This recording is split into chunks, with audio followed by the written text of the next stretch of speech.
20 seconds.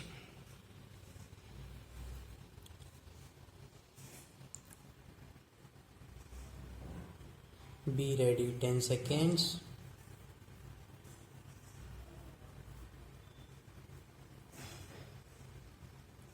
Start. Sir, several questions raised regarding the Defense Ministry and the External Affairs and Irrigation Ministries have been clarified by my colleagues for those ministries. My task, therefore, has been simplified to that extent before I go to the questions financial and economic raised by several honorable members. I should like to clarify one or two points which are more administrative than economic or financial. One of them was raised by my honorable friend. He raised the question about the recruitment by Assistant Superintendent's Departmental Competitive Examination and particularly about the examination held in 1960. He said that about rupees 6 lakhs were spent for the 1960 examination, and later it was declared that no vacancies were available. He therefore suggested that a definite procedure should be there and the examination should be held according to the vacancies declared in advance, and all persons who have qualified in that examination should be eligible for promotion or for appointment. Sir, I do not know whether the honorable member knows how these vacancies are filled.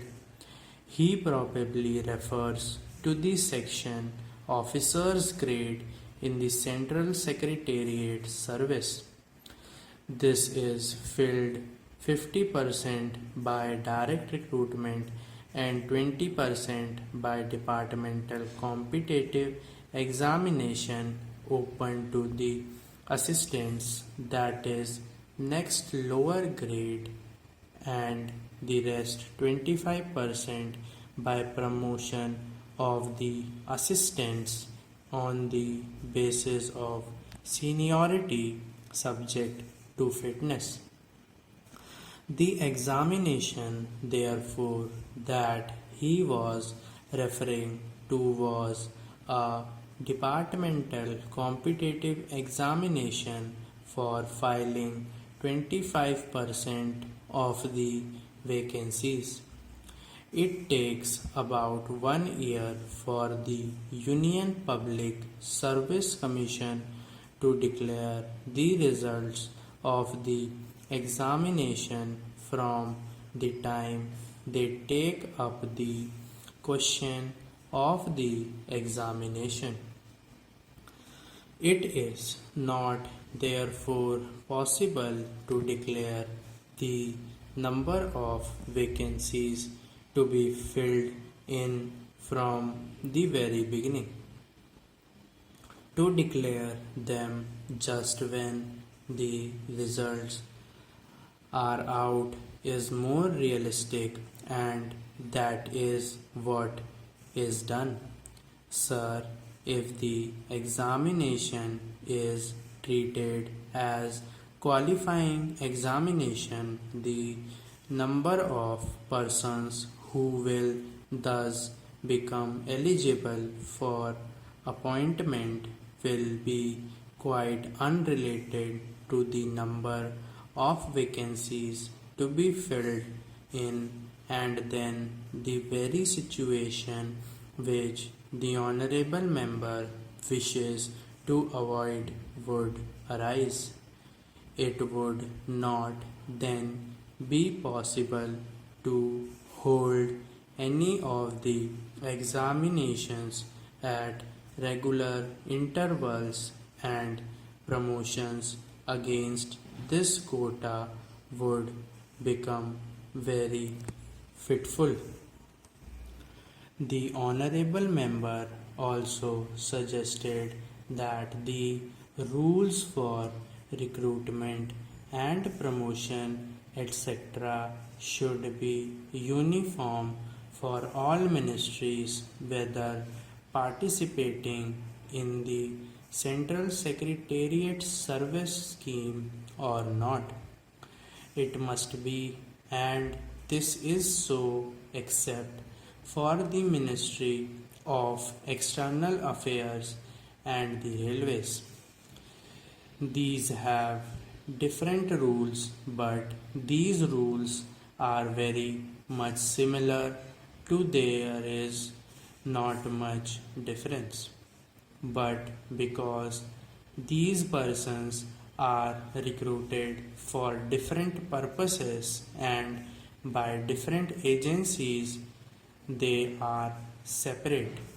Therefore, his purpose in saving that there should be uniformity is almost carried out. The only difference is that the Ministry of Home Affairs does not control the services in these two ministries. Then, sir, the questions were raised about backward areas and the backward states, and also about the city of Calcutta. If the budget is properly scrutinized, it would be found that assistance is provided for the states, particularly the backward states, and the Finance Commission, which assesses the overall requirements of the states, takes this into consideration and makes its recommendations, which are carried out every time the Finance Commission's recommendations are received, and they are received periodically according to the Constitution. Sir, I would like to give the total amount paid to the states on this account. The main objective of planning is to create conditions in which living standards are raised in a sufficiently reasonable level, and all citizens are given full and equal opportunity for growth and service. The plans seek to provide a balanced emphasis on increase in production and employment. The development plans are thus accepted as the means for ensuring equitable development in the field of social services. There is no reason to suppose that the needs of the less fortunate or prosperous states are being neglected, but it would not be proper to expect that all these differences could be wiped out now immediately. It must be seen whether we are going towards that very end or not.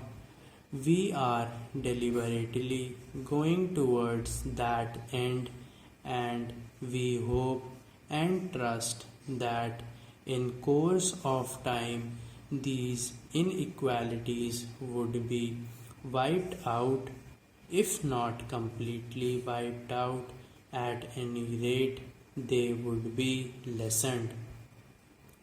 My honorable friend complained about inadequate provision included in the plan for meeting the growing requirements of the city of Calcutta, where even the basic services like water supply, sewage, disposal, and drainage were not being augmented, and that the central government was not enthusiastic about solving these difficulties.